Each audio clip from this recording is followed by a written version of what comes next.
Hello, welcome to my YouTube channel. In this video we explain why Sweden was neutral in World War II. In Present at the Creation, Dean Acheson writes a great deal about Swedish overtures to the Allies during and at the conclusion of the European War. The US and the UK never pressured Sweden to cut the Reich off from the massive coal and iron shipments it made. The reason was obvious. Sweden had long since informed the Allies that it was vital in protecting the fleeing Jews and acting as a back channel to get political messages into the Reich. Covert agents also found a way into and out of the Reich via Sweden. The Allies were under no delusions about what being a totally surrounded, neutral, nation meant. Refuse the German terms of trade, and Sweden would end up invaded. Germany depended far too much on raw goods from Sweden to allow them to isolate themselves from Germany. To that point, as the war drew to a close, notably after the Normandy landings, Sweden was finally emboldened in turning on the Germans. Present at the Creation, pp 50-52 explains the backroom politicking needed to guarantee a free Sweden and one that could serve a purpose to the Allies.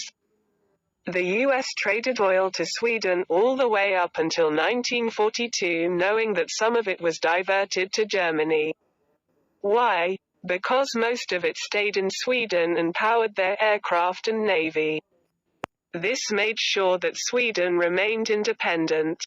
In return, American and British pilots, shot down in Germany, were given safe passage through Sweden, if they made it there, to come back to the West.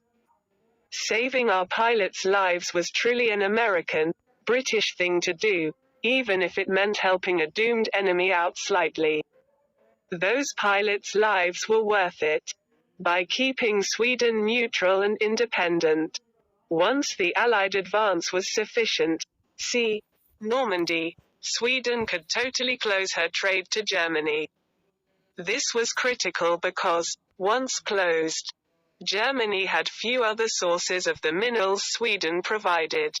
Cut Sweden off too soon, and she collapses, gets invaded by Germany, and those resources remain permanently under Reich control.